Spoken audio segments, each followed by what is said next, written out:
அங்க வாசம் தேவனுக்கு பயப்படுவதே ஞானம். அந்த வசனத்தை ஒரு முறை வாசிங்க.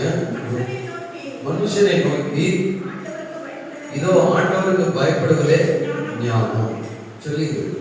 அப்போ போன வாரத்துல நம்ம என்ன பார்த்தோம் அப்படின்னா, ஞானம் கண்டெடுக்கப்படுவது எங்க, ஞானத்தினுடைய இருப்பிடம் எது, ஞானத்தை கண்டடைகிற வழி எது, இதெல்லாம் மறைஞ்சிருக்குது, யாருக்கும் தெரியல.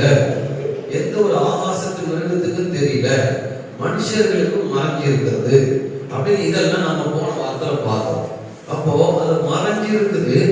ஆனாலும் அது எப்படி வெளிப்பட்டது அப்படின்னா, இயேசுதான் ஞானம் அப்படின்னு சொல்லி நம்ம போன வாரத்துல பார்த்தோம். இயேசு ஞானமாய் அவர் இந்த பூமிக்கு அவர் வந்தார் அப்படின்னு சொல்லி வேத வசனம் சொல்லுது. அந்த வசனத்தை வாசிக்கலாம். 1 கொரிந்தியர் 1:24 வசனம் பாருங்க. ஆகிலும் யூதரானாலும் கிரேக்கரானாலும் எவர்கள் அழைக்கப்பட்டிருக்கிறார்களோ அவர்களுக்கு கிறிஸ்து தேவ பெலனும் தேவ ஞானமுமாய் இருக்கிறார் அப்படின்னு சொல்லி சொல்லு. இப்போ இந்த தேவ ஞானம் அப்படின்னு சொல்லுது, ஆனா கூடிய தேவ பெலன் அப்படின்னு சொல்லுது. வேதம் பேசுற எந்த வார்த்தையும் சும்மா சொல்றது இல்லை, எல்லாமே அர்த்தங்களுடையது. அது எல்லாமே ஆழமான காரியங்களுடையது. வேதம் சொல்லுது தேவனுடைய வார்த்தைகள் எல்லாம் தேவ ஆவியினாலே அருளப்பட்டிருக்கிறது அப்படின்னு சொல்லி சொல்லுது. அப்ப தேவ ஆவியானவர் விருதாவாய் சும்மாவாய் எதுவுமே பேச மாட்டார். அதுல எல்லாம் அர்த்தங்கள் உண்டு.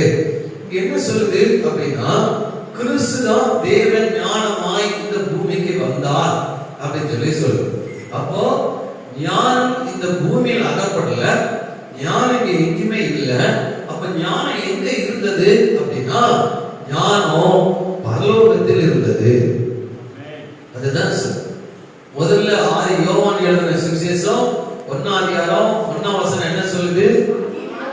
ஆதியிலே வார்த்தை இருந்தது, அந்த வார்த்தை தேவனிடத்தில் இருந்தது. அந்த வார்த்தை எங்க இருந்தது? தேவனிடத்தில் இருந்தது அப்படின்னு சொல்லி சொல்லுது. அப்போ அந்த வார்த்தை பரலோகத்தில் இருந்தது. 14 வசனத்துல அந்த வார்த்தை மாம்சமானது அப்படின்னு சொல்லி சொல்லுது. அப்போ பரலோகத்தில் இருந்த அந்த வார்த்தை இந்த பூமிக்கு வரும்போது அது மாம்சமாக உருவெடுத்தது. அதுதான் சொல்லுது. அப்போ இதே பாருங்க, நீதிமொழிகளின் புத்தகம் 2 முதல் வசனத்துல வாசிங்க. என் மகனே செவியை ஞானத்துக்கு சாய்த்து அப்படின்னு சொல்லி சொல்லுங்க. ஞானம் சொல்லி எழுதுறேன். என் மகனே உன் செவியை ஞானத்துக்கு சாய்த்து புத்திக்கு அமையப்படும் பொருட்டு அப்படின்னு சொல்லி சொல்லுது. அடுத்த வாசிங்க.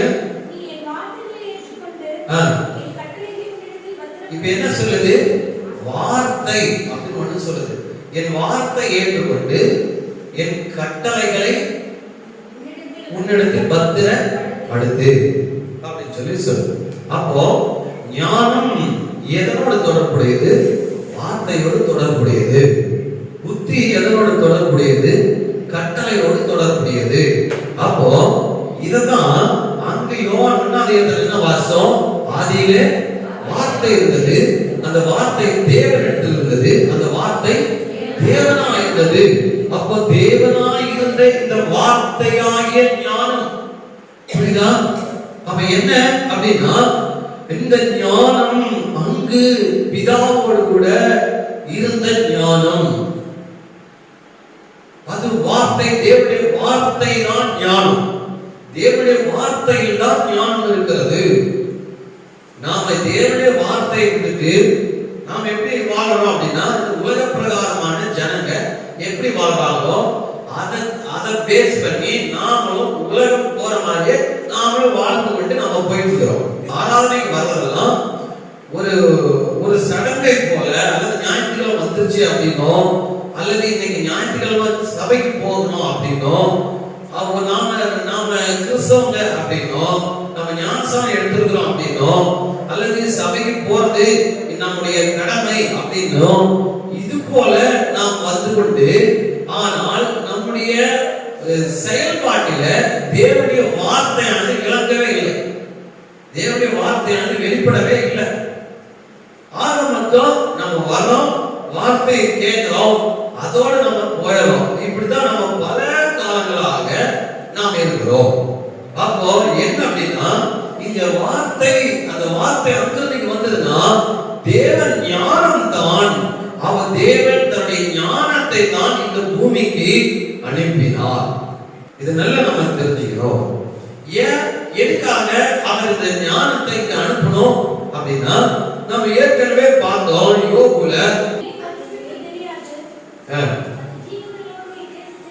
அது ஜீவனுள்ளவருடைய தேசத்தில் அகப்படுவது இல்லை. யோபு 28:13. சரியா? அதை 21 என்ன சொல்லுது? அது ஜீவனுள்ள சகலருடைய கண்களுக்கும் ஒளித்தும் ஆகாச பறவைகளுக்கும் மறைந்தும் இருக்கிறது. அப்போ இங்க அகப்படுறதில்ல, இங்க யாருடைய கண்ணுக்கும் அது தெரியல, அது ஒளித்து இருக்கிறது என்று சொல்லுகிறது.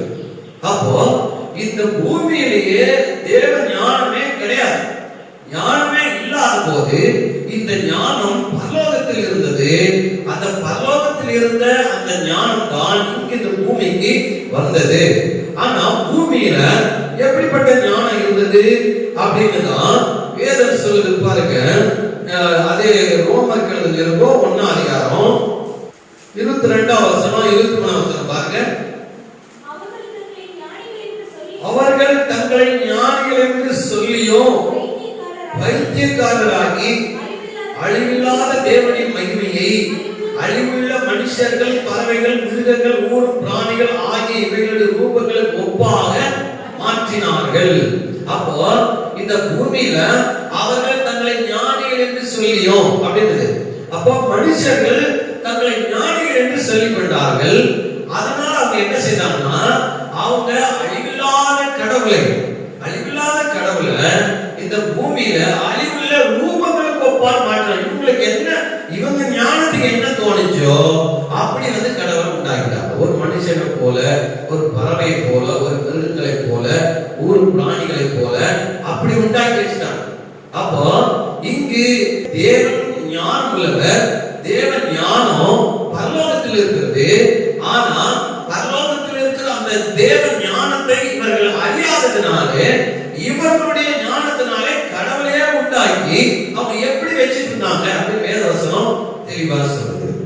1 கொரிந்தியர் 1 அதிகாரம் 20 வசனத்துல இருந்து, ஞானி எங்கே, வேதபாரகன் எங்கே, இப்பிரபஞ்சத்தின் தர்க்க சாஸ்திரி எங்கே, இவ்வுலகத்தின் ஞானத்தை தேவன் பைத்தியமாக்க இல்லையா சொல்லுது. அப்போ இந்த உலகத்தின் ஞானத்தை தேவன் பைத்தியமாக்கினார் அப்படின்னு சொல்லு. அப்படின்னா என்ன, இந்த உலகத்தின் ஞானம் ஒரு ஞானமே இல்ல, அது ஒரு பைத்தியம் அப்படிதான் இருக்குது அப்படின்னு சொல்றாரு. சொல்லிட்டு 21 வசனம் பாருங்க. எப்படி எனில் தேவன் ஞானத்துக்கு ஏற்றபடி உலகமானது சுய ஞானத்தினாலே தேவனை அறியாதிருக்கையில், அப்போ உலகம் தன்னுடைய சுய ஞானத்தினால கடவுளை கண்டுகொள்ளவே முடியாது, அறியாதிருக்கையில் அப்படின்னு சொல்லி.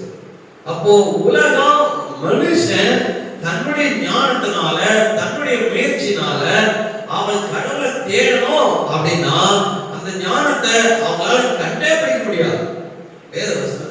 அப்போ சுய ஞானத்தினால தேவனை அறியாதிருக்கையில் பைத்தியமாக தோன்றுகிற பிரசங்கத்தினாலே, என்ன சொல்லுது, பிரசங்கம் அப்படின்னு நான் எழுதுறேன். சரியா? நம்ம இப்ப இதை பார்க்கல, இதுதான் நம்ம இப்போ பார்த்துட்டு வரோம். அப்ப என்ன அப்படின்னா, பைத்தியமாய் தோன்றுகிற பிரசங்கம் ஞானம், அது பரலோகத்தில் இருந்த ஞானம், அது வார்த்தையாகிய தெய்வம், அந்த வார்த்தையில ஞானம் உண்டு, அதுதான் அங்கிருந்து இறங்கி இந்த பூமிக்கு வந்தது. அவர்தான் ஆண்டவராகிய இயேசு கிறிஸ்து. அப்போ இந்த உலகமானது தன்னுடைய சுய ஞானத்தினாலே தேவனை அறியாமல் இருக்கும்போது தேவன் தான் தன்னுடைய ஞானத்தை இந்த பூமிக்கு அனுப்பினார் ஒழிய, அவர் தன்னுடைய ஞானத்தை இந்த பூமியுடைய மனுஷனுடைய கண்கள் சொல்லலையே. ஏன்னா அங்க சொல்லுது சகலருடைய கண்களுக்கும் மறைத்து இருக்கிறது. அவர் இந்த பூமிக்கு அனுப்பணும். இரண்டாவது அவர் மனுஷனுடைய கண்களை திறக்கணும். இது திறந்தாதான் ஞானம்னா என்ன அப்படின்னு மனுஷர்களுக்கு கண்டுகொள்ள முடியும். அப்போ இயேசு இந்த பூமிக்கு வந்தார். தேவ ஞானம் இந்த பூமிக்கு வந்தது. அவர் சகலத்தை செய்து விட்டார். என்ன செய்து விட்டார்? தேவனை கண்டுகொள்வதற்கான சகலத்தையும், பிதாவோடு ஒப்புரவாவதற்கான சகலத்தையும், எல்லாவற்றையும் மனுஷன் ஞானத்தை கண்டடைவதற்கான எல்லாவற்றையும் செய்து முடிச்சிட்டாரு. செய்து முடிச்சிட்டு அவரோட சொன்னாரு, நீங்கள் உலகமெங்கும் போய் சர்வ சிருஷ்டிக்கு சுவிசேஷத்தை பிரசங்கிங்கள் அப்படின்னா. அங்க அவர் என்ன சொல்லி அப்படின்னா, நீங்கள் உலகமெங்கும் போய் இந்த ஞானத்தை பிரசங்கம் பண்ணுங்கள் அப்படின்றத நாம புரிஞ்சுக்கிறோம். ஆனா அவர் அங்க அப்படி சொல்லல. மாற என்ன சொல்றாரு? உலகமெங்கும் போய் சர்வ சிருஷ்டிக்கும் சுவிசேஷத்தை பிரசங்கிங்கள். இப்ப நான் அதை எழுதுறேன். சுவிசேஷம் 4:16 உலகமெங்கும் போய் சர்வ சிருஷ்டிக்கும் சுவிசேஷத்தை பிரசங்கிங்கள். அதுதான் நான் அங்க சொல்றாரு பிரசங்கம் அப்படின்னு சொல்லி சொல்றாரு. சரியா? அப்போ சர்வ சிருஷ்டிக்கும் சுவிசேஷத்தை பிரசங்கிங்கள் அப்படின்னு சொல்லி சொல்றாரு. சொல்லிட்டு என்ன சொல்ற பாருங்க, 1 கொரிந்தியர் 1:22 அதேதான் 22 வசனம் பாருங்க. யூதர்கள் அடையாளத்தை கேட்கிறார்கள், கிரேக்கர் ஞானத்தை தேடுகிறார். இதெல்லாம் கடவுளை கண்டுகொள்வதற்காக, கடவுளை தேடுறதுக்கான வழி. யூதர்கள் அடையாளத்தை கேட்கிறார்கள், கிரேக்கர் ஞானத்தை தேடுகிறார்கள். இவங்க எல்லாம் எப்படியாவது தேடுறாங்க. ஆனா இந்த ஞானம் பரலோகத்தில் இருந்த ஞானம் இந்த பூமிக்கு வந்தது. இந்த பூமிக்கு வந்து இந்த ஞானம் இங்கே எல்லாரோடையும் வாசம் பண்ணுது. இந்த ஞானம் இங்கே இருந்து மனுஷங்களோடு பேசினது, மனுஷங்களோடு இடைப்பட்டது, மனுஷர்களுக்கு உணர்த்தியது, மனுஷங்களுக்கு தேவ வார்த்தை சொன்னது. புரியுதா? என்ன சொல்லுச்சு? முதல் வசனம் என்ன சொல்லுது? ஆவியிலே எளிமையுள்ளவர்கள் பாக்கியவான்கள், பரலோக ராஜ்யம் அவர்களுடைய. மனதிருப்புகள் பரலோக ராஜ்யம் சமீபமா இருக்குது. அப்படின்னா என்ன அப்படின்னா, பரலோகத்தில் இருக்கிற அந்த ஞானம். புரியுதா? பரலோக ராஜ்யம் என்ன? அப்போ பரலோகத்துல அந்த ஞானம் இருக்குது. நாங்க பரலோகத்தை எழுதுறேன். அப்போ பரலோகத்தின் ராஜ்யம், பரலோகம் எங்கெல்லாம் வானங்கள் வழியாய் பரலோகத்துக்கு போனவர் இருக்குது. புரியுதா? நாமெல்லாம் பரலோகத்துக்கு போகவே முடியாது. வானங்களுமே எத்தனை வானங்கள் இருக்கு நமக்கு தெரியாது. வேற எல்லாம் சொல்லுது. ஆனா அது பின்னாடி நம்ம பார்க்கலாம். அப்ப என்ன அப்படின்னா, பரலோகத்தில் இருந்த ஞானம் இந்த பூமிக்கு வந்தது அப்படின்னு சொல்றதுதான். எழுத்தர் என்ன சொன்னாரு? மனம் திரும்புங்கள், பரலோக ராஜ்யம் சமீபமா இருக்கு. அப்படின்னா என்ன? மனம் திரும்பினால் பரலோகத்தின் ஞானம் உனக்குள்ள வந்துடும். அது ரொம்ப பக்கமா இருக்குன்னு சொல்றாரு. ஹல்லேலூயா.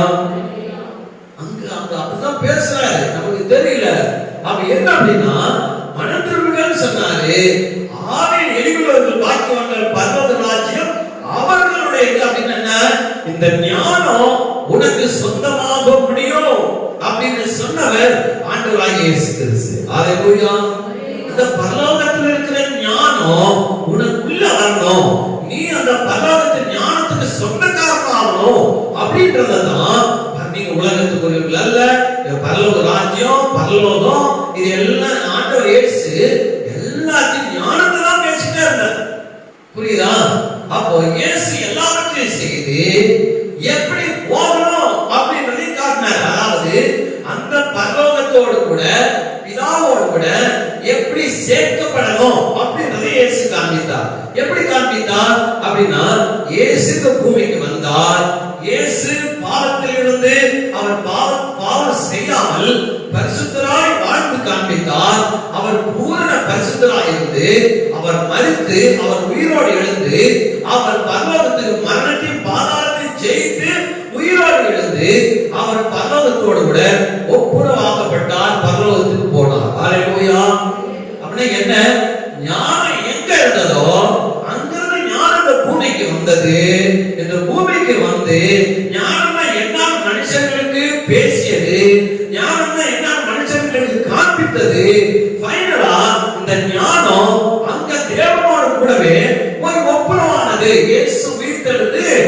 அவர் ஞானம், அந்த ஞானம் பரலோகத்தோடு போய் பிதாவோடு கூட மறுபடியும் சேர்த்து கொண்டது. அப்படின்னா என்ன அப்படின்னா, நீங்களும் நானும் தேவனோடு கூட தொடர்பு நாங்கள் இருக்கிறோம். நீங்களும் நானும் தேவனோடு கூட சேர்க்கப்பட வேண்டும். அப்போ இந்த சேர்க்கப்பட வேண்டுமானால் அதற்கு தேவ ஞானம் இந்த பூமிக்கு வர வேண்டும். இந்த ஞானம் இங்கு பேச வேண்டும். இந்த ஞானம் இங்கு செயல்படுத்தப்பட வேண்டும். இந்த ஞானம் நமக்கு சொந்தமாக வேண்டும். அப்பொழுதுதான் நீங்களும் நானும் மரித்தாலும் உயிரோடு எழுந்து தேவனிடமாய் சேர்க்கப்பட முடியும். ஹல்லேலூயா. இதுதான் ரகசியம். புரியுதா? அப்போ இதெல்லாம் செய்வதற்காகத்தான் தேவன் தன்னுடைய ஞானத்தை இந்த பூமிக்கு அனுப்பினார். அந்த ஞானமாகி இயேசு இந்த பூமியில வந்து வாழ்ந்தார். அப்போ நாங்க பிரசங்கம் பண்றது என்ன? அதுதான் 14 22 யூதர்கள் அடையாளத்தை கேட்கிறார்கள், கிரேக்கர் ஞானத்தை தேடுகிறார்கள். நாங்களோ சிலுவையில் அறையப்பட்ட கிறிஸ்துவை பிரசங்கிக்கிறோம். வார்த்தை கிறிஸ்து, நாங்களோ சிலுவையில் அறையப்பட்ட கிறிஸ்து. அப்படின்னா என்ன? இயேசு அப்படின்னா ஒரு அர்த்தம் உண்டு, கிறிஸ்துன்னா ஒரு அர்த்தம். புரியுதா? அப்போ இயேசு அப்படின்னு என்ன? இந்த பூமியில அவர் பிறக்கும் போது அவர் இயேசு. ஆனா அவர் மரித்து உயிரோடு எழுந்தார் இல்லையா, அப்பதான் அவர் கிறிஸ்து. பாருங்க, அப்போஸ்தலர் 2 அதிகாரம் 36 பாருங்க. ஆகையினால் நீங்கள் சிலுவையில் அறைந்த இந்த இயேசுவையே, சிலுவையில் அறையதுக்கு முன்னாடி அவர் யாரு? இயேசு. புரியுதா? இயேசுவையே தேவன் ஆண்டவரும் கிறிஸ்துவும் ஆக்கினார். அப்போ அவர் சிலுவையில் அறையதுக்கு முன்னாடி அவர் இயேசு, சிலுவையில் அறைந்து உயிர் தெழுந்த போது அவர் கிறிஸ்து. ஹல்லேலூயா. அப்படின்னா என்ன அப்படின்னா, நாம் மரித்து உயிரோடு எழுந்து மரணத்தின் பாதாளத்தை ஜெயிக்கிற வழியை அவர் காண்பித்தார் இல்லையா, அப்பதான் அவர் கிறிஸ்து. கிறிஸ்து என்றால் ரட்சகர். ரட்சகர் என்ற அர்த்தம். ரட்சிப்பு அப்படின்னா பரலோகத்தோடு தொடர்புடையது. என்னைக்கு நாம் உயிர் தெழுந்து அவரோடு கூட சேர்ந்து கொள்றோமோ அன்னைக்குதான் முழுமையான ரட்சிப்பு. அது வரைக்கும் முழுமையான ரட்சிப்பு இல்லை. அப்போ கிறிஸ்துவை நாங்களோ சிலுவையில் அறையப்பட்ட கிறிஸ்துவை பிரசங்கிக்கிறோம்.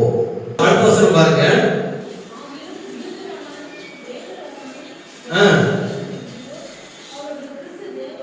எப்படி சொல்லுது பாருங்க. ஆகிலும் யூதரானாலும் கிரேக்கரானாலும் எவர்கள் அழைக்கப்பட்டிருக்கிறார்களோ அவர்களுக்கு கிறிஸ்து, அவர்களுக்கு இயேசு தேவ பலனும் தேவ ஞானமா இருக்கிறார் அப்படின்னு எழுதலாம் இல்லையா? ஏன் அந்த வார்த்தை சொல்லுது கிறிஸ்து தேவ பலனும் தேவ ஞானமா இருக்கிறார்னா, இதெல்லாம் தேவ ஆவி இதை கோர்த்தது. அவருடைய ஆவி கரெக்டா பேசும். அவருடைய ஆவி பேசுற ஒவ்வொரு வார்த்தையிலையும் அர்த்தம் உண்டு. அப்போ கிறிஸ்து தேவ பலனும் தேவ ஞானமும் ஆனார். அப்போ இந்த கிறிஸ்து தான் நம்முடைய ஞானம். நல்லா தெரிஞ்சுக்கணும். அப்போ இந்த ஞானம் எங்க இருந்தது? தேவனிடத்தில் இருந்தது, தேவனுடைய வலது பார்சத்தில் இருந்தது. அங்கிருந்து இந்த ஞானம் கீழே இறங்கி வந்தது, மறுபடியும் தேவனுடைய வலது பார்சத்துக்கு அது போனது. எதுக்காக? எதுக்காக? இந்த ஞானம் ஜெயம் கொண்டதுனால்தான் இங்கிருந்து போனது. புரியுதா? இந்த உலகத்தில் ஒருத்தன் இருக்கிறான், நல்லா தெரிஞ்சுக்காங்க. பிசாசு அவன் ஆண்டவன்டே காட்டுறான். இதெல்லாம் உலகத்தின் ராஜ்யம் எல்லாம் என்கிட்ட இருக்குது, எல்லாம் காட்டுறான். புரியுதா? அப்போ வசனம் சொல்லுது, 1 யோவான் பாருங்க, 1 யோவான் 5 அதிகாரம்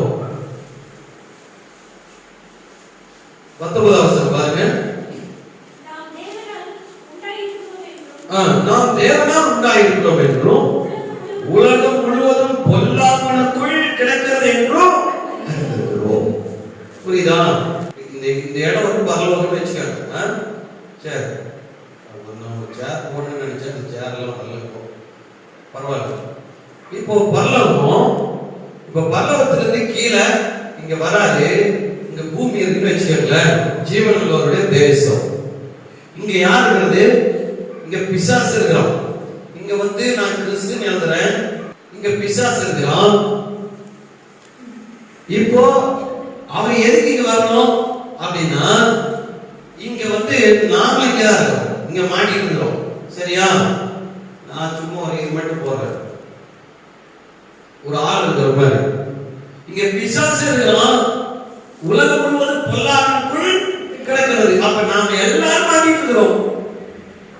இப்போ இந்த ஞானத்தை காண முடியாதபடிக்கு நம்முடைய கண்களை குருடாகிறது யாரு?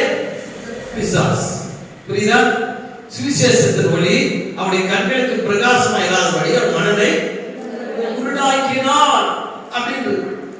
இப்போ நம்ம குருடா இருக்கிறோம், சாத்தான் நம்மளை குருடனா வச்சிருக்கிறோம். அப்போ தேவ ஞானத்தை நம்மளால பார்க்க முடியல. தேவ ஞானம் ஒளித்திருக்குது, தேவ ஞானம் மறைத்திருக்கிறது. அப்ப இந்த குருடனுடைய கண்களை திறக்கணும் அப்படின்னா, இங்க எங்கேயுமே அகப்படாத ஞானம் இங்க இருக்கிறதுனால நம்மளை காப்பாற்றணும் அப்படின்றதுக்காக தான் இந்த ஞானத்துக்கு இறங்கி வந்தது. ஹல்லேலூயா. இந்த ஞானத்துக்கு இறங்கி வந்து இது எல்லாத்தையும் காண்பிச்சு தேவ ஞானம்னா என்ன அப்படின்னு காண்பிச்சுட்டு மறுபடியும் இந்த ஞானம் அங்க மேலே போகும். அப்ப யாருக்காக இயேசு வந்தாரு? நமக்காக தான் வந்தார். ஹல்லேலூயா. நமக்கு ஒரு பாலகன் பிறந்தார், நமக்கு ஒரு குமாரன் கொடுக்கப்பட்டார். அந்த ஞானம், நமக்கு ஒரு ஞானம் பிறந்தது, நமக்கு ஒரு ஞானம் கொடுக்கப்பட்டது. ஞானம் அவர் தோளின் மேல் இருக்கிறது, அவரே ஞானம் அப்படி எழுதிருக்கணும். புரியுதா? நீங்க வேதத்தை எங்க என்ன ஞானம் அப்படின்னா அது எங்க இயேசு கிறிஸ்துவோட பேர் இருக்குதோ அங்கெல்லாம் ஃபிக்ஸ் பண்ணி பாருங்க, நிறைய ரகசியம் தானா விளங்கும், தானா விளங்கும். இதெல்லாம் எப்படி நான் கேள்விப்பட்டது எனக்கே தெரியல. அப்ப பாருங்க, கிறிஸ்து தான் அந்த ஞானத்தை இந்த பூமிக்கு காண்பித்தார். அப்போ இவன் கண்ணை குருடா வச்சிருக்கிறான். எதனால? அவங்களுடைய இருள வச்சிருக்கான். இவர்களை பிசாசு எதை வச்சிருக்கிறான்? இருள வச்சிருக்கான். பாருங்க, சொல்றாரு யோவான் எழுதின சுவிசேஷத்துல பாருங்க, 3ஆம் அதிகாரம் 19 வசனம் பாருங்க. ஒளியானது உலகத்திலே வந்திருந்தும் மனுஷனுடைய கிரியைகள் பொல்லாதவைகளாய் இருந்தபடியினால் அவர்கள் ஒளியை பார்த்து இருளை விரும்புகிறதே அந்த ஆக்கினை தீர்ப்புக்கு ஏதுவான் இருக்கிறது. அப்ப மனுஷர்களும் அவன் இருள் அவன் வச்சிருக்கிறான், ரைட்டு. மனுஷர்கள் என்ன பண்ணிட்டாங்க? அந்த இருளை தான் ரொம்ப விரும்பினாங்க. அதனால அவங்களுக்கு கஷ்டம். என்னைக்கு நம்ம இருள விரும்புறோமோ அது வரைக்கும் இந்த ஞானம் படாது, தெரியாது. 1000 வருஷம் 1000 தடவை நம்ம சபைக்கு வந்தா கூட நமக்கு தேவ ஞானம் வேணும், தேவ ஞானத்தை கண்டுக்கணும் அப்படிங்கிற தாகத்தோடு சத்தியத்தை கேட்டோம்னா அது அடுத்தது நம்ம உள்ள வரும், வேலை செய்யலாம் நடக்கும். இல்லை அப்படின்னா இவன் தான் வேலை செய்வோம், தெரிஞ்சுக்காங்க. அப்ப என்ன சொல்லுது? பொல்லாத செய்கிற எவன் ஒளியை பகைக்கிறான், தன் கிரியைகள் கண்டிக்கப்படாதபடிக்கு ஒளியினிடத்தில் வராமல் இருக்கிறான். என்ன? வராதபடிக்கு சாத்தான் அவங்கள மடக்கி வச்சிருக்கான், இருளுக்குள் மடக்கி வச்சிருக்கான். அதனாலதான் அவன் இருள இருக்கிறதுனால, அவனுக்கு வெளிச்சம் இல்லாதனால, அவன் கண்கள் திறக்கப்படல, அவனுக்கு என்னன்னு தெரியல. அதனாலதான் ஞானத்தை அவனால கண்டுக்கவே முடியல. இப்பதான் ஒரு ஒளி வருகிறது, அதுதான் வாசம். ஆதியிலே வார்த்தை இருந்தது, அந்த வார்த்தை தேவனிடத்தில் இருந்தது, அந்த வார்த்தை தேவனா இருந்தது அப்படின்னு சொல்லிட்டு 4ஆம் வசனம் பாருங்க, அவருக்குள் ஜீவன் இருந்தது, அந்த ஜீவன் மனுஷனுக்கு ஒளியா இருந்தது. அந்த ஒளி இந்த பூமிக்கு அப்படியே இறங்கி வந்தது. ஞானம் மட்டுமல்ல, அந்த ஞானத்தின் ஒளிதான் அது இறங்கி வந்து அது என்னன்னா அது பூமியில எல்லாவற்றையும் காண்பித்து கொடுத்தது. காண்பித்து கொடுத்ததுதான் அது மேல போனது. இப்போ கண்கள் திறக்கப்படணும் அப்படின்னா சுவிசேஷம் பிரசங்கிக்கப்படணும். கர்த்தருடைய வார்த்தை பிரசங்கிக்கப்படணும். அதனாலதான் சொல்றார், யூதர்கள் அடையாளத்தை கேட்கிறார்கள், கிரேக்கர் ஞானத்தை தேடுகிறார்கள், நாங்களோ சிலுவையில் அறையப்பட்ட கிறிஸ்துவை பிரசங்கிக்கிறோம். இன்னைக்கு பிரசங்கம் பண்ண முடியுதா? முடிக்க போறேன். இன்னைக்கு பிரசங்கம் பண்ண முடியுதா? இன்னைக்கு சுவிசேஷம் எங்கேயாவது அறிவிக்கிறாங்களா? இல்ல. இருள் பூமியையும் காரிருள் ஜனங்களையும் மூடிச்சு. அல்ல, எப்பயோ மூடிச்சு. புரியுதா?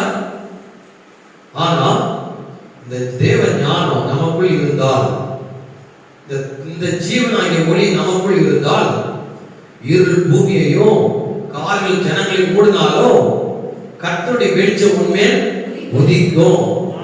நீ பிரசங்கம் பண்ணுவ, நீ வார்த்தைய சுவிசேஷத்தை அறிவிப்ப. அதுக்காக நான் ஊருக்கு ஒன்றும் வம்சத்துக்கு 2 உன்னை நான் தெரிந்து கொண்டேன். உன்னை கொண்டு உன்னுடைய ஜனத்தை பிடிப்பதற்காக தேவன் உனக்குள் இந்த ஒளியை, இந்த ஜீவனை வைத்திருக்கிறார். ஒருத்தன் கேட்டான், ஆண்டவராலே ரட்சிப்பதற்கு நாம என்ன செய்யணும் கேட்டான். அங்க சொல்றார், கர்த்தராகிய இயேசு கிறிஸ்துவின் விசுவாசி, அப்பொழுது நீயும் உன் வீட்டாரும். ஹல்லேலூயா. புரியுதா? நீ போய் அங்க போய் நின்று சொல்லணும் அவசியம் இல்லை, தெருவில் நின்று சொல்லணும் அவசியம் இல்லை. நம்முடைய சொந்த பந்தத்தை, நம்ம பழகிறவங்களை, நம்ம நெருங்குறவங்களை, நமக்கு தெரிஞ்சவங்களை, நம்ம யார் கூட பழகிறோமோ இவங்களுக்கு எல்லாத்துக்கும் கர்த்தர் நம்மகிட்ட தான் கணக்கு கேட்பார். ஏன்னா அவங்க எல்லாம் இருள இருக்காங்க, அவங்களுக்கு ஒன்றும் தெரியாது. வெளிச்சத்துல ஒளியில கர்த்தர் நம்மளாம் கொண்டு வந்திருக்கிறார். நம்முடைய வெளிச்சம் மற்றவர்களுக்கு பிரகாசிக்க கடவுள்.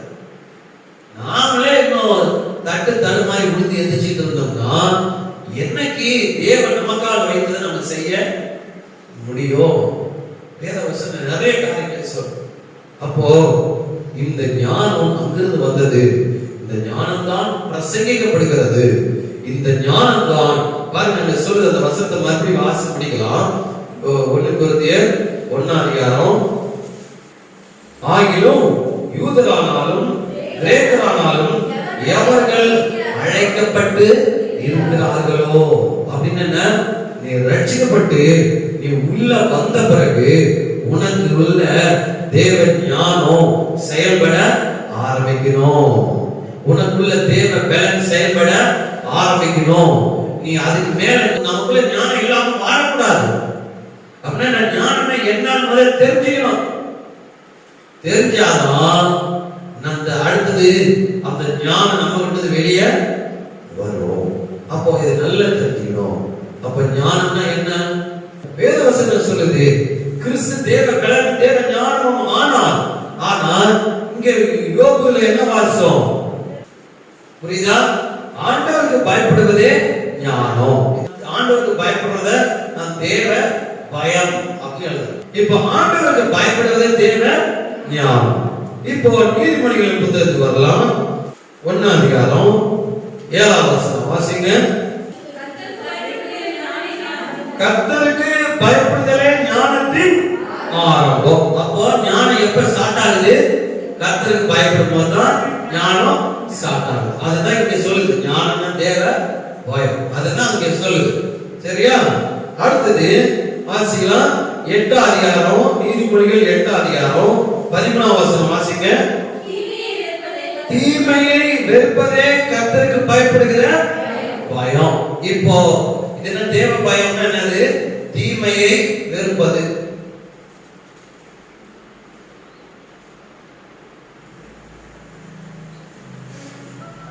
சரியா? இப்போ ஞானம் என்ன? தேவ பயம். தேவ பயம் என்ன? தீமையை வெறுப்பது. அப்போ இதுக்கு பேரும் ஞானம் தான், இதுக்கு பேரும் ஞானம் தான்.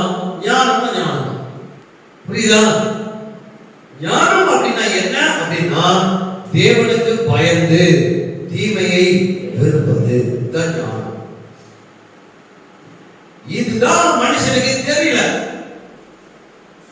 மனுஷனுக்கு தெரியாதனாலதான் தேவனே இந்த பூமிக்கு வந்து தீமையை வெறுத்து நன்மையை பற்றி கொண்டு எந்த பாவமும் செய்யாம என்னிடத்தில் பாவம் என்று யார் என்னை குற்றப்படுத்த கூடும்னு பரிசுத்தமாய் வாழ்ந்து கடைசி மட்டும் நியாய விசாரணை நிற்கும் போது கூட அவர் நீதிமான், அவர் ஒரு பாவம் செய்யவில்லை, அவர் ஒரு குற்றம் செய்யவில்லை அப்படின்னு தீர்ப்பு வாங்கி அதன் பிறகு அவர் பாவத்தின் மரணத்தை ஜெயித்து உயிரோடு எழுந்து அவர் அழிவில்லாத அந்த ஜீவனை அவர் நமக்கு காண்பித்தார். இந்த ஞானத்தை இப்படிதான் வெளிப்படுத்துகிறார். தீமையை வெறுத்து வாழ்வதுதான் தேவனுக்கு பயப்படுகிற பயம். அதுதான் ஞானம். அதுதான் உன்னை செத்தாலும் உயிர்ப்பிக்கிறது. எது? தீமையை வெறுப்பது. புரியுதா? கர்த்தர் சொன்னாரு, இந்த கனியை நீ சாப்பிடாத. எந்த கனிய? நன்மை தீமை அறியத்தக்க விருட்சத்தின் கனி. ஓகேவா? நன்மை நன்மை தீமை அப்படின்னு சொல்லி எழுது. சரியா? இந்த கனி நீ புசிக்காத அப்படின்னு சொல்லி சொன்னார். அவன் நன்மை நன்மை மட்டுமே உடையவனாக இருந்தான். ஆதாம் தேவ சாயல், தேவ ரூபம் இல்லையா? அவன் தேவ ஞானம் எல்லாம் உடையவனாக ஆதாம் இருந்தான். அவன் நன்மையினால் அவன் நிரப்பப்பட்டவனாக இருந்தான். நன்மை செய்கிற தேவனுடைய சாயலாக அவன் இருந்தான். ஆனா அது அவனுக்கு புரியாமல் பேரையா இருந்தான். அவன் பேரையா இருந்தனால்தான் அவனுக்கு நன்மை தீமை அறியத்தக்க விருட்சத்தின் கனியை அவன் சாப்பிடாத வரைக்கும் அப்படி இருந்தான். பிசாசு கரெக்டா வந்து கேட்டான். என்ன கேட்டான்? தேவன் சாப்பிடக்கூடாதுன்னு சொன்னது உண்டோ? அவன் கேட்டது அதான். தேவன் ஏதாவது சாப்பிட வேணும்னு சொன்னாரா அப்படின்னு கேட்டான். ஆதாம் ஏவாளையும் படைக்கிறது அவங்க வேலை என்ன? சாப்பிட வேலை ஒண்ணுதான். அப்ப கர்த்தர் சாப்பிடுறதுக்கு தான் ஒரு கட்டளை கொடுத்திருந்தார். இந்த கனியை புசிக்க கூடாது அப்படின்னு சொல்லியிருந்தார். அப்ப அவன் வந்து கேட்டான். அவன் என்ன டச் பண்ணான்னா கர்த்தருடைய கட்டளையை டச் பண்ணான். கர்த்தர் ஏதாவது சொன்னாரா அப்படின்னு இங்க டச் பண்றோம். கர்த்தர் வார்த்தையில சொல்லியிருக்கார் இல்லையா? இந்த வார்த்தை சொல்லப்படும் போது மீறாம நடந்தோம்னா தப்பிச்சுக்குவோம். இந்த வார்த்தை மீறணும்னா முடிஞ்சு போச்சுக்காத. அடுத்தது மரணம் தான். பாவத்தின் சம்பளம் மரணம். தேவனுடைய வார்த்தை மீறுவதே பாவம். நீங்க ஒன்னே வார்த்தை வாசிப்பார். நியாயப்பிரமாணத்தை மீறுவதே பாவம். பாவம் செய்யலாம். வேதவசனம் சொல்லுது. இப்போ இங்க வந்து அவனுக்கு தெரியும் ஏற்கனவே கர்த்தரை மீறணும் தான். அவன் அங்க மீறினதுனாலதான் கர்த்தர் அங்கிருந்து தள்ளி விட்டாரு. இங்க வந்து அப்படியே கேட்டான், சாப்பிடக்கூடாது என்று சொன்னது உண்டோ? கேட்கும்போது அவன் சொன்னான், ஆமாப்பா தோட்டத்துக்கு நடுவில் இருக்கிற கனியை பூசி கூடாதுன்னு சொன்னான். அப்ப அவன் எங்க இருந்திருப்பான்? ஒரு பூமியில வச்சு ஒரு பேச்சு நடுவுல ஏதே தோட்டம். ஓகேவா? இந்த நடுவுல அந்த விருட்சம் இருக்குன்னு. இப்போ இந்த விருட்சத்து பக்கத்துல இருந்து அவன் பேசியிருந்தான் வைங்க, இந்த கனி தான் சாப்பிடக்கூடாது அப்படின்னு சொன்னான்னு அவன் காட்டியிருப்பான். ஆனா அவன் என்ன சொல்ற? வாசிங்க அந்த வசனத்தை. ஆனாலும் தோட்டத்தில் நடுவில் இருக்க விருட்சத்தின் கனி குறித்து நீங்கள் சாகாதபடிக்கு அதை புசிக்கவும் அதை தொடவும் வேண்டாம் என்று சொன்னார். இப்ப இங்க சொல்றா தோட்டத்தின் நடுவில் ஒரு இருக்குதுங்க, அதுதான் சாப்பிடக்கூடாதுன்னு சொல்லி இருக்கிறாரு அப்படின்றா. அப்படின்னா அவன் எங்க இருந்திருப்பா? தோட்டத்து எண்ட்ல இருந்தா, தோட்டத்து ஓரத்துல. அவளுக்கு தோட்டத்து ஓரத்துல என்ன வேலை அவளுக்கு? புரியுதா? கிழக்கில ஏதேன்னு தோட்டத்தை உண்டாக்கி அந்த தோட்டத்துக்குள்ள அவனை வச்சிருந்தாங்க ஆண்டவர். இவனுக்கு ஓரமா வந்து நீங்க பேசணும்.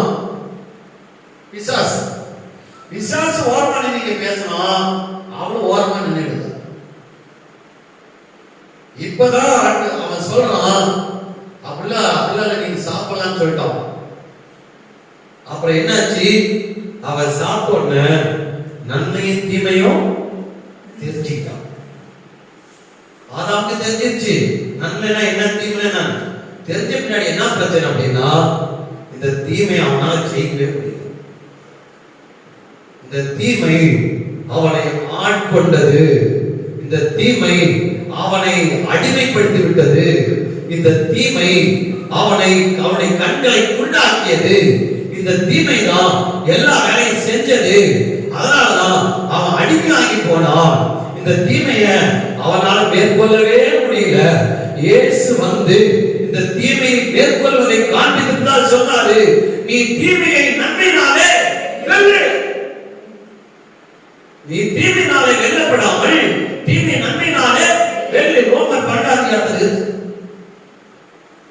இந்த தீமையை எதிர்க்கிறது மட்டும் இல்ல, இந்த தீமையை ஜெயிக்கிறதையும் இயேசு சொல்லிக் கொடுத்தார்.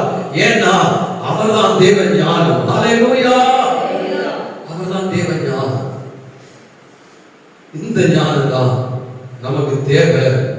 உலக அறிவு நமக்கு இல்லைன்னா கூட பரவாயில்ல, தேவ ஞானம் இருந்தால் ஒரு நாள் இந்த உலகத்திலே பேதைகளாகவே நாம் வாழ்ந்து கொடுத்தா கூட பரவாயில்ல. கிறிஸ்து வானத்து மேகத்தின் மேல் வரும்போது இந்த ஞானம் யார் யாருக்குள்ள இருக்கிறதோ அந்த ஞானமும் தேவ ஞானமாகிய கிறிஸ்துவும் ஒன்றாய் இணைக்கப்படுவார்கள். ஹல்லேலூயா. அன்னைக்கு இந்த உலகத்தில் இருக்கிற தீமை உண்டாக்குகிற பிசாசின் மரணத்தை ஜெயித்து நாம் கிறிஸ்துவோடு கூட தேவனோடு கூட என்றென்றைக்கும் வாழ்கிற அந்த ஞானத்தோடு கூட அவரோடு கூட வாழ்வோம். ஹல்லேலூயா. கர்த்தர் நாமே அப்படியே வாழ்வதற்கு நமக்கு அருள் செய்வாராக. அவருக்கு மகிமை உண்டாகட்டும்.